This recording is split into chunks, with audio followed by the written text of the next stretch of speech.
Since that time, they have gone on to delight audiences nationwide with their wisdom, compassion, and humor. Even though they were born on opposite sides of the globe and grew up in very different cultures, Dr. Dyer and Dr. Chopra evolved along similar paths. They both earned doctoral degrees, Dr. Dyer in counseling psychology, Dr. Chopra in medicine. And they embarked on successor, and Dr. Chopra evolved along similar paths. They both earned doctoral degrees, Dr. Dyer in counseling psychology, Dr. Chopra in medicine. And they embarked on successful careers in their chosen fields. However, like all great thinkers, they soon realized that they had more to offer than was available in the confines of established doctrines. Setting out on their separate journeys, they explored concepts and ideas ranging from the texts of ancient philosophies to the latest scientific advances. Today they have emerged as world leaders in the fields of self-development and mind-body medicine. These best-selling authors have brought us The Sky's the Limit, You'll See It When You Believe It, and Real Magic from Dr. Dyer, and Quantum Healing, Perfect Health, and Unconditional Life from Dr. Chopra. They have separately authored many audio tapes and have appeared on major television and radio shows worldwide.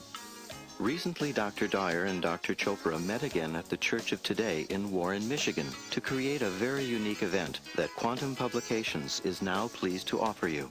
The program begins with individual talks by Dr. Dyer and Dr. Chopra and concludes with a highly entertaining interaction between these two great minds. This tape series is dedicated to the memory of Reverend Jack Boland, a great friend of mankind and a true believer in living beyond miracles. Now let's join Dr. Wayne Dyer.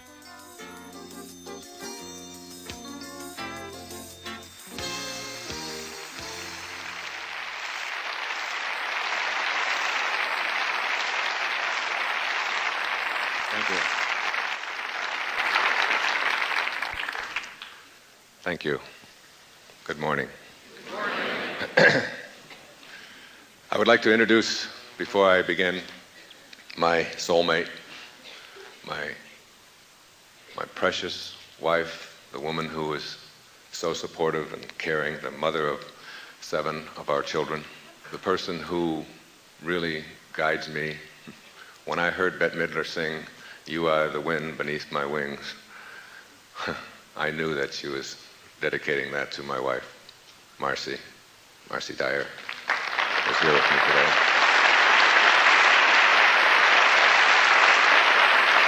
I love you. I said to Marcy not too long ago, because you wonder, I said, if I didn't have all the money that I have,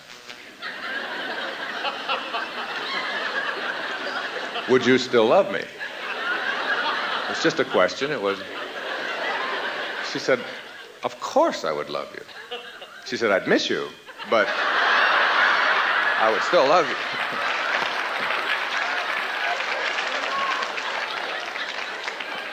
No, she didn't really say that.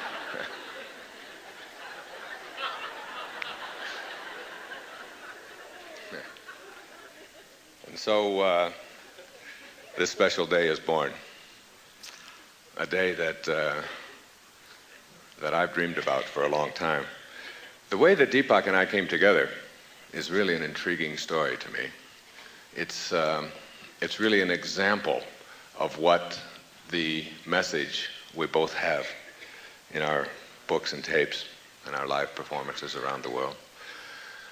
That there are no accidents, that the universe is on purpose, that when the student is ready, the teacher will appear, that the right person will show up and has always been there. I mean, this is a man that grew up on the other side of the world, in New Delhi. The son of a physician, a man who went to medical school, who lived around the world and became a world-famous endocrinologist. And I grew up a little bit before, but not much, here in Detroit, delivering pizzas. And we come together in a strange set of circumstances when my wife discovers that she has a growth on her thyroid and has gone to several physicians, all of whom have told her that she's going to have surgery and that it could be cancerous. And my wife has a very powerful knowing within her. It's very different than a belief. It's beyond believing. It is, I've seen her do it in giving birth to 5 of the births of our children. I was there, and I watched her go into another state of consciousness and literally become some other human being as she went through this process of, without ever complaining, without ever whining, without ever asking for any medication or any help, using this very powerful inner source and teaching me how to go along there with her to do it. I've seen her do that, and I knew that she had this knowing when she was told that she had this growth. Now, I had heard of the name Deepak Chopra as just a funny Indian name. I mean, who's named Deepak? I mean, please. I promise you, at Denby High School, there wasn't a Deepak in any of my classes. And I'm sure in New Delhi, there wasn't a Wayne either. And so I called the people at Nightingale Conant who produced my tapes, and I said, I would like you to send me the best tapes that you can send on self-healing. And they said, well, we only have one that constitutes the best. And they sent me Magical Mind, Magical Body. And I listened to them that day. And I turned them over to my wife. And she listened to them. And she said, I've got to meet this man. I've got to ask him about this thyroid thing. And lo and behold, the next Saturday, Deepak and I were on a program together in San Francisco that Louise Hay has been putting on, Visions of the Future. And after his talk, early in the morning, I was speaking late in the afternoon and he was on in the morning, I went over to this man where there were hundreds of people standing in line asking for autographs. And he stopped and he turned around and he looked at me and he said, I've always respected and admired you. Now, this is a physician. It hasn't ever happened in my life that a physician, an MD, has turned around and said those words to me. And I had an instant, what they call in Buddhism a satori, an instant kind of awakening, a feeling of love for a man that I don't think I'd ever experienced before. It was like a falling in love in a moment. I felt an enormous kinship. I felt that we were brothers who were brought together from different parts of the world. 3 weeks later, we were again on the same program in Seattle, and I told Deepak about my wife's thyroid, and he said, bring her to Seattle. And we flew out to Seattle and spoke again and had lunch. And since that day, we have become fast friends, colleagues, and my new book, which will be out in about 2 months, is dedicated to Deepak. My wife went to the Ayurvedic Health Center in Lancaster, and at the end of a week, with her knowing and with meditation and panchakarma treatments, she had shrunk that nodule down to where it's almost invisible. So there is something that brings people together. Thursday night, Marcy and I had dinner with the 6th man to walk on the moon, Edgar Mitchell. Someone you might want to think about bringing to your church sometime, Michael. A wonderful spiritual man. Dr. Mitchell and his wife Sheila And we were talking in this restaurant, this Thai restaurant in Florida, and he talked a little bit about his experience in space. And one of the things that he said that he had when he was in space was this incredible awakening. When he came back from the Apollo 14 mission in 1971 after walking on the moon, he left the astronaut corps very shortly thereafter because he no longer felt that he was a scientist. He had gone from being a scientist to being a spiritual metaphysician. He had an awareness, he said, that there is an intelligence to this entire system that we all find ourselves a part of. And that intelligence, even though it's invisible, is so powerful and so perfect. He said, I looked to the left and I could see an infinity of perfection. Every single planet and every single star to infinity was perfectly synchronized and in perfect movement, moving at thousands of miles an hour to who knows where and from who knows where. All connected by some invisible thread of nothingness. And he said, I looked to my right and I could see this tiny blue planet about the size of a quarter. And on that quarter, as you looked from the perspective of walking on the moon, were all of our troubles and all of our difficulties and all of the things that we think are so important in a quarter, cumulatively, all 5.5 billion of us on this little quarter. All of our worries of whether or not Michigan really can beat Cincinnati. Can 5 freshmen really do this? All of the concerns that we have, all of the freeways and all of the traffic jams and all on this little quarter. And he said that moment was a satori experience, an instant awakening. So you begin to develop as you become more tuned in to this higher consciousness that we'll be talking about here today, and begin to tap into it and use it, not just as something to dazzle your friends with, but as a way to create a life of miracles.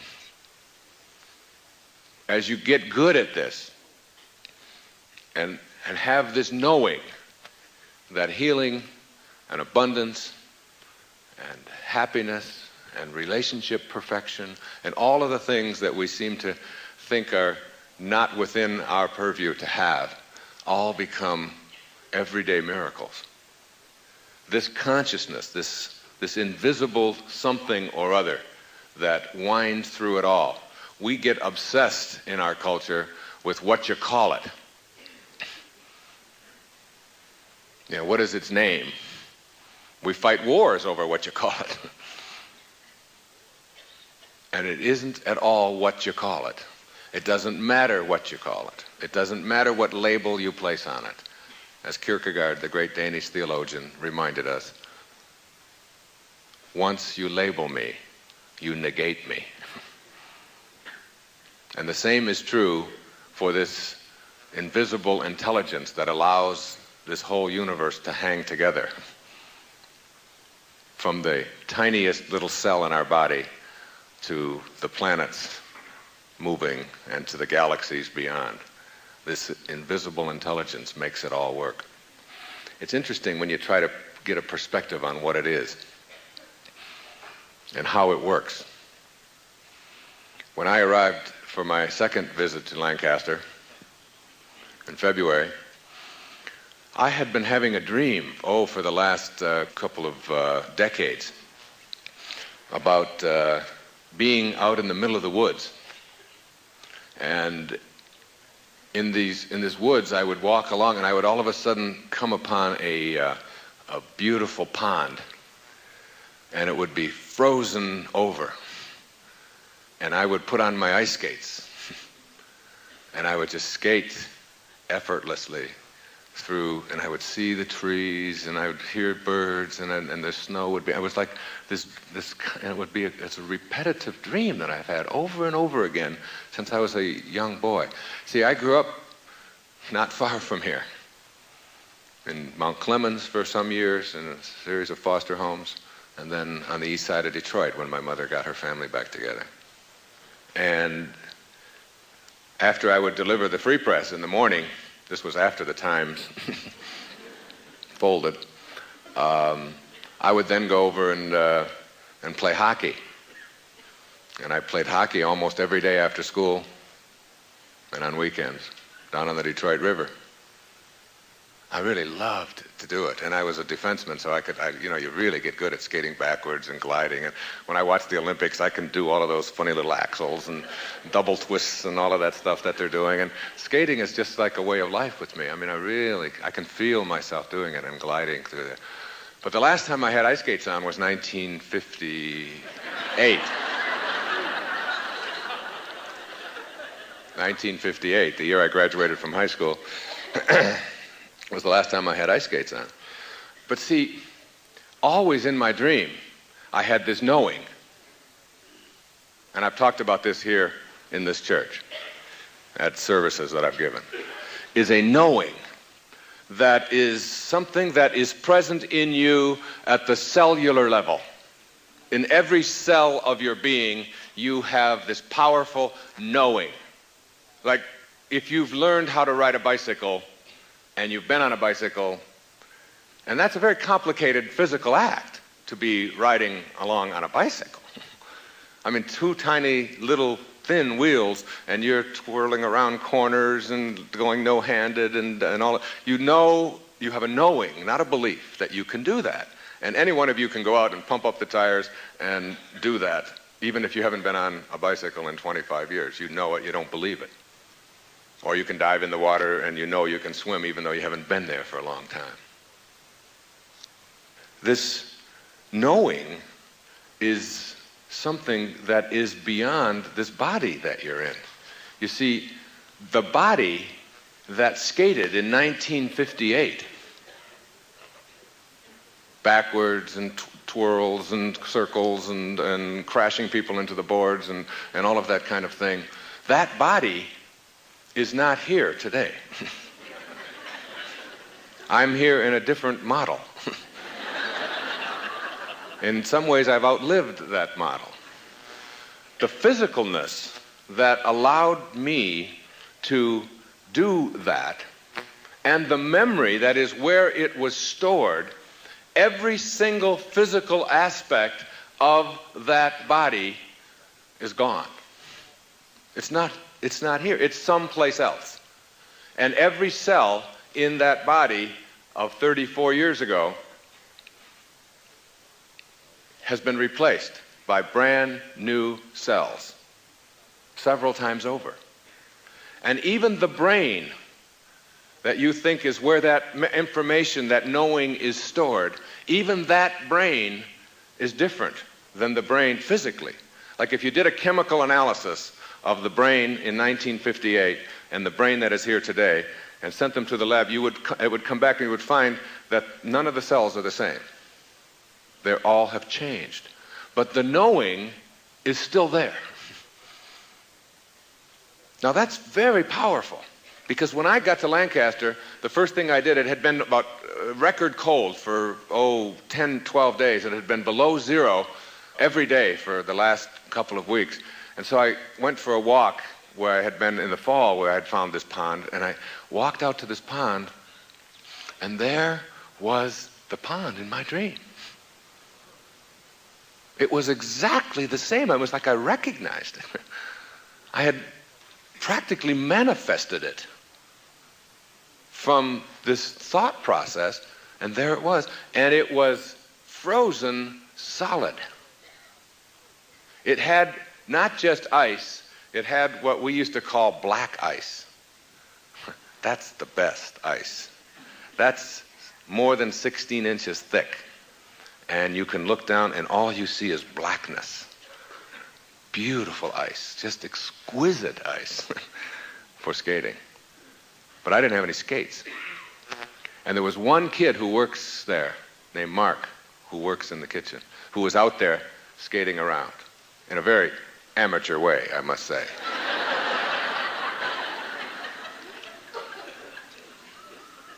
So I said to Mark, I reached into my pocket and I gave him some money, a lot of money. And I said, Mark, I need a pair of skates today. He said, it's Sunday. I said, I need skates today, Mark, and you can keep the change. That afternoon, a pair of skates was manifested. Brand new hockey skates. And I walked down to that pond that afternoon and I put them on, and there I was. I skated 23 hours that week. Just every day I would go out there and I had the time of my life, all by just living out this wonderful fantasy. And what I want to suggest to you is that the knowing, the powerful knowing that was there, that I could do that, and I could still have all those moves, and they were all there, and I didn't fall one time the whole week. And I was able to do all of the things, even though I had a brand new body and a brand new brain and nothing left of that physicalness. Whatever that intelligence, that invisible intelligence is that allowed me to do it before, it had somehow transcended my physicalness. And I suggest to you, and Deepak will bring it home powerfully to you, that this intelligence is something that we can all access and create, not just what we do in our physical world every day, which is where it all comes from, but we can begin to create miracles for ourselves in our lives.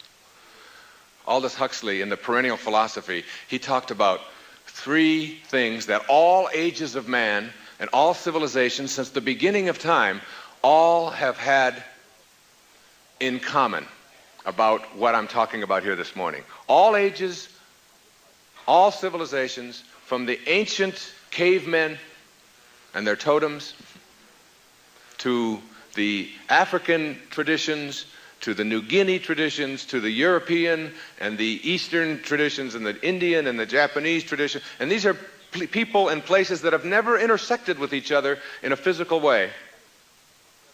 All of them have had what Huxley called 3 things they have in common. If you look at the philosophers, the people who have spoken for their people at that time, they've all believed that there is an invisible intelligence beyond the world of the changing.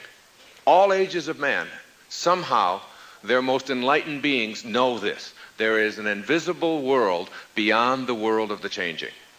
Number 2, all ages, all civilizations who've never intersected with each other have all believed that that invisible intelligence is a part of every single human being.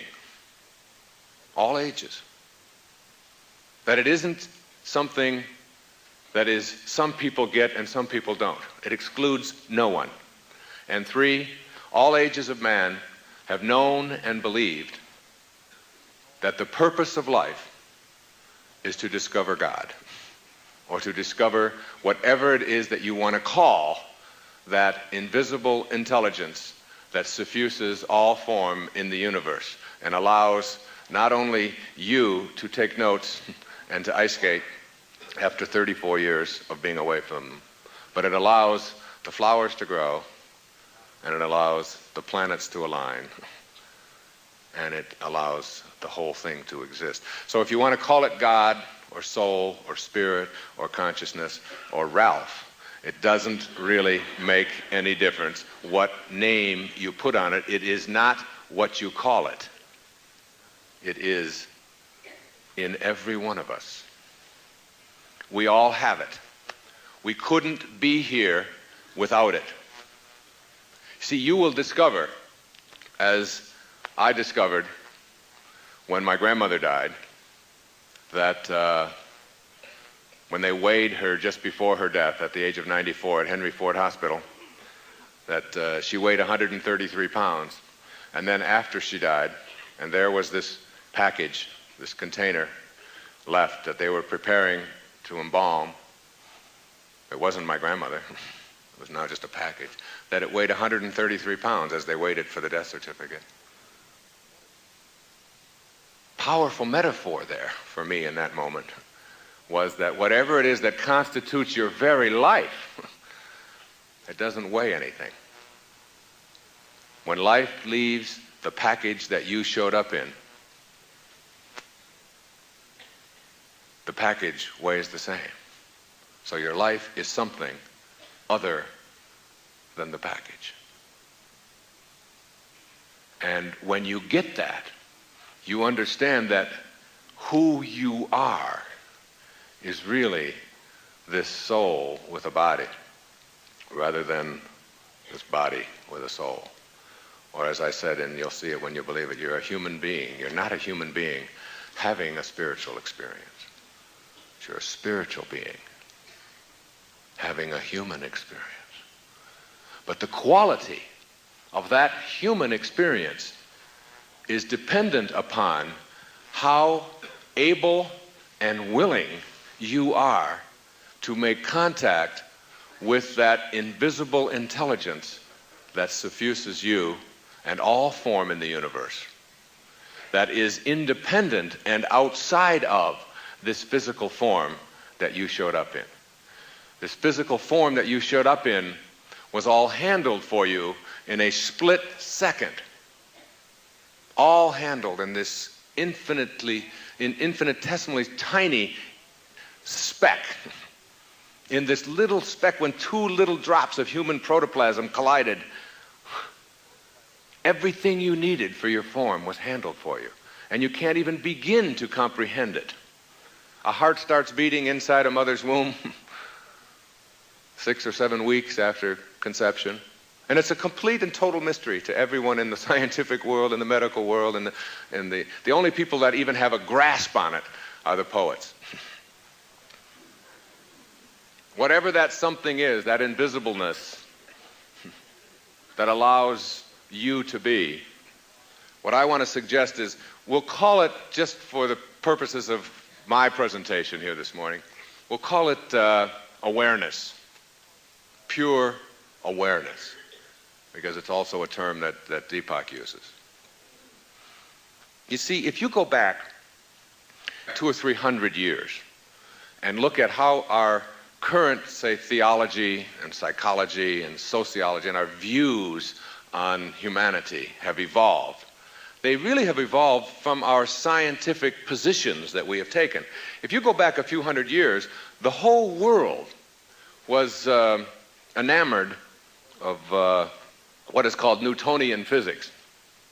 And in Newtonian physics, they had a postulation that there was the world of matter, the physical world, and that we are made up of this physical world. And this physical world has got building blocks, and that the smallest building blocks of the physical world were these things that they called atoms. And these atoms had within them electrons and neutrons and protons. You studied all of this stuff in physics. And that was it. The physical world, the building blocks of the physical world were these things, because that was as far as we could go. And so there was the physical world, made up of atoms, and then there is the non-physical or the non-material world, and that is over here, and since it isn't made up of this stuff here, in order to experience this over here, we had to have something called faith. And we created this faith, this belief that the spiritual world was something outside of the physical world, which was made up of these building blocks, which we could see with our powerful microscopes. Now we come along to the 20th century, and we discover that there are things called quantum physics, and this quantum physics takes these building blocks that we used to think of as the very tiniest particles in matter, called atoms. And today, with our electron microscopes and our fantastic measuring devices, we have discovered that these atoms are like balloons. I mean, they're huge. And so what we've done in quantum mechanics and quantum physics is we have broken them down into subatomic particles to find out what are the building blocks of nature, what are the physical qualities of nature. And we've broken them down, and we break them down, and we break them down into tinier and tinier subatomic particles and tinier ones, and we come up with fancy names for them. And Deepak knows the names of all of this stuff. He writes about all of this in a way that you can understand, which is about the only person in the world doing it. And then we discover when we get down and just keep breaking these little quarks and flarks and marks and all of this down into tinier little subquarks, and we find out that the building blocks of nature, as we get to the tiniest particles, that there's no more particles. That the stuff that we're made up of is not something outside of us, that at the very tiniest levels, these things that we used to think of as particles are no longer particles, but in fact are pure energy or pure awareness, and that physical and spiritual are not separate from each other, but in fact are connected, and that the very thing that we used to think was outside of us and something that we just had to have faith in order to experience our spirituality, we have now discovered scientifically that it is the same. It is that particles at the subatomic level don't behave like particles. That they're all connected. That there's some kind of invisible force at this tiny microcosmic level that connects everything. And that in physics, if you take an atom and you take the electrons in an atom and you start aligning them and manipulating them, and you get enough of them in a line, after you reach a critical mass, all the rest of them align magically.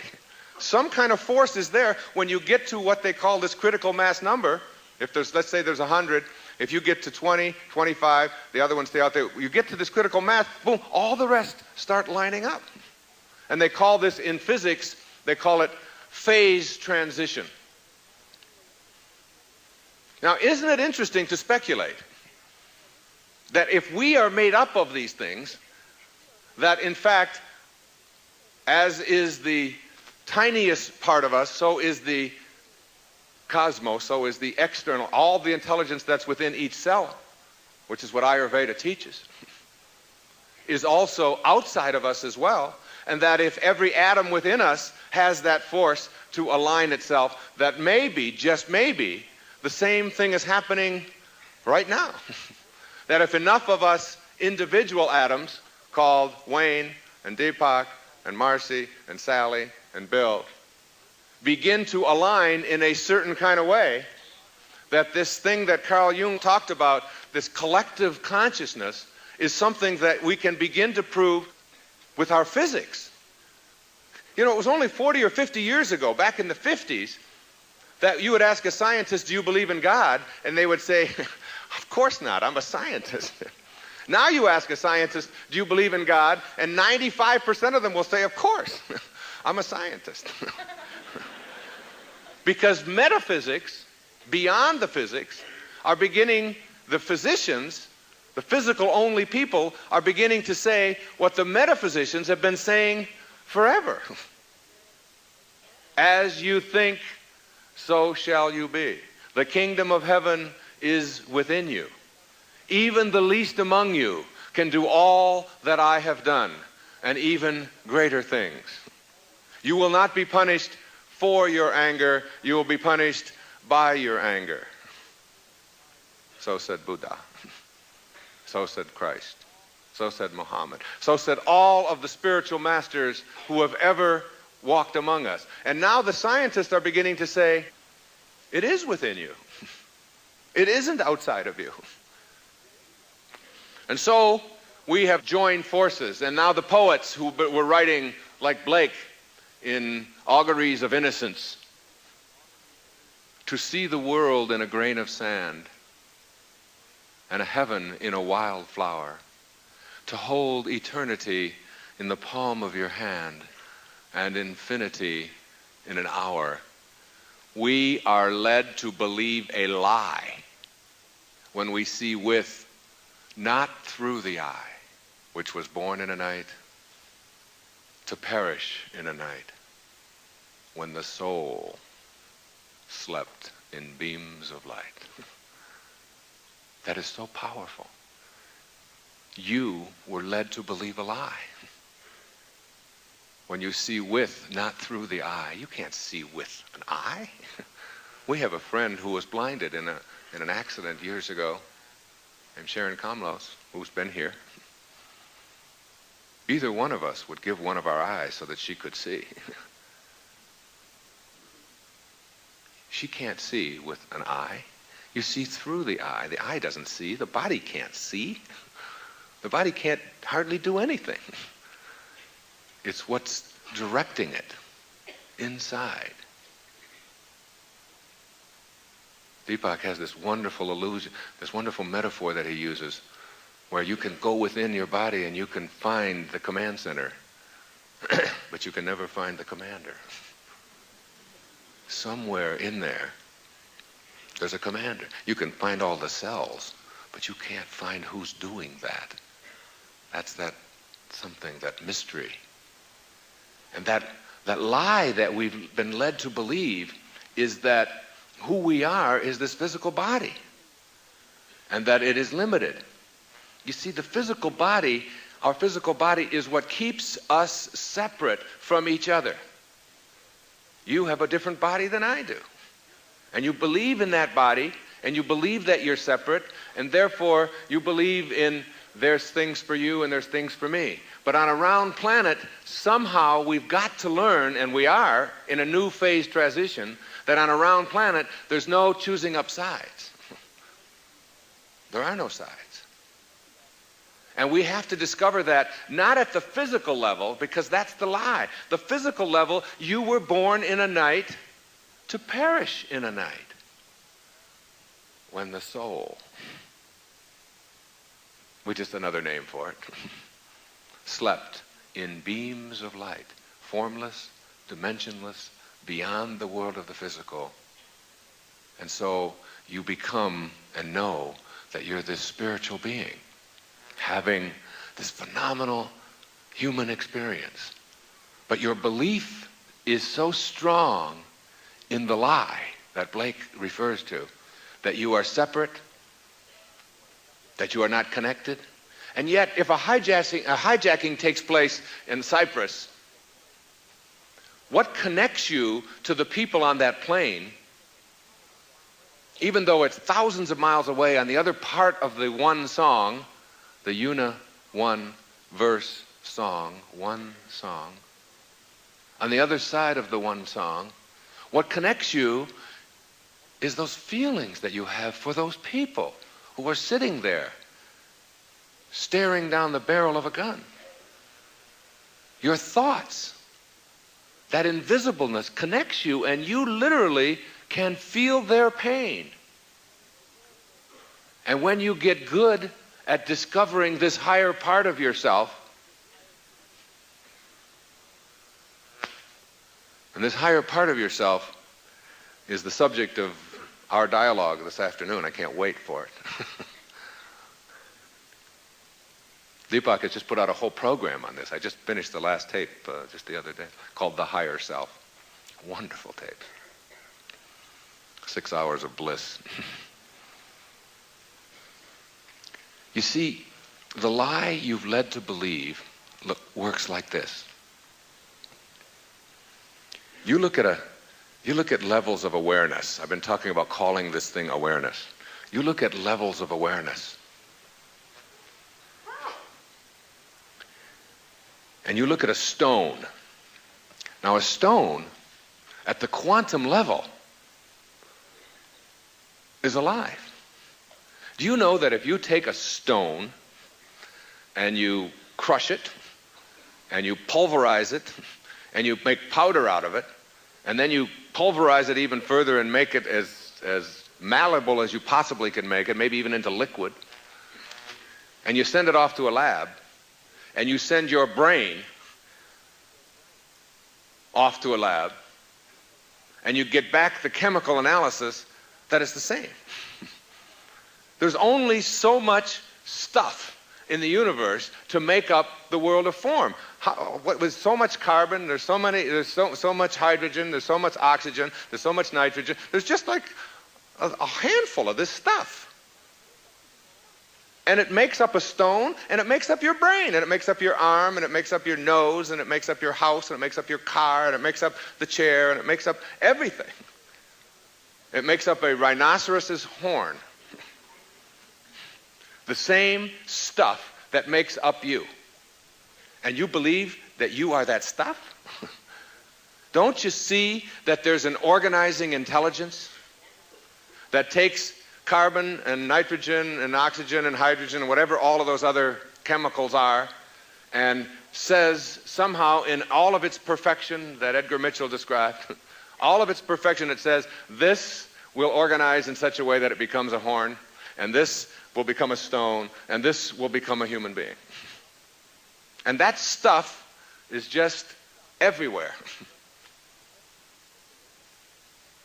And then you look at this stone, and you say to yourself as you look at this stone, well, yeah, okay, it's got the same physical properties as I do, but it certainly has, let's just say it has no awareness. I mean, what awareness does a stone demonstrate? It just sits there. You can kick it, you can do anything you want to it, and yet at the quantum level, it has enormous awareness. If you let it sit there for 1,000,000 years, in the right conditions, it might be a diamond. And in 1,000,000 years, at the quantum level, is a speck, because time doesn't exist there. Time is just, George Carlin defined it, because we can't as scientists. So you need the poets and the comedians. He said, time is nature's way of preventing everything from happening at once. But you know, to a quantum physicist, that's not funny. And you know why? Because everything is happening at once. We just think it's not. Because we've organized ourselves outside of our abilities. And so, the stone has limited awareness, all right? Then we move up to the other kingdom called vegetables. And the vegetable kingdom has, you wouldn't say it has any awareness in it, but it's very different than a stone. It certainly has a lot more awareness than a stone.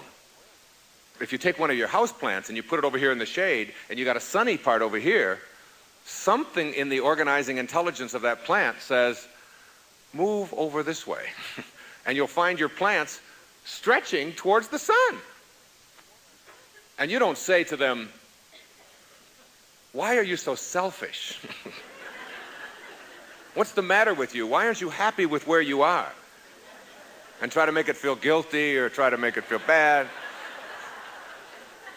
You accept it for what it is. You don't get mad at it. You don't punish it. You don't say, all right, if you do that, I'm going to put you in an even drier place, in an even darker place. I'll show you. You don't do that. So plants have awareness, much more so than a stone. Even though the physicalness of a plant and a stone are the same. And so is the physicalness of a plant the same as the hair or the skin on your head. And a plant's limited awareness doesn't allow it, for example, to demonstrate being upset when you come along and pick its babies.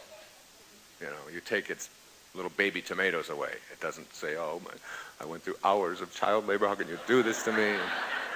I've been shading these little tomatoes all this time, and now you're just going to take them and slice them up, and you know, it just lets you do it. Until you come up to the animal kingdom, which is the next level of awareness. And in the animal kingdom, there's much, much more awareness than there is in the vegetable kingdom. I mean, you see animals caring for their young, and you see them migrating, and you see them swimming upstream, and you see them nesting and looking for the right place and finding mates and taking care of their offspring. You see all kinds of new awareness in the animal kingdom. Most of it is just based on survival. on just sort of getting along, on handling itself, isn't it? This is the end of Side 1. Please turn to Side 2.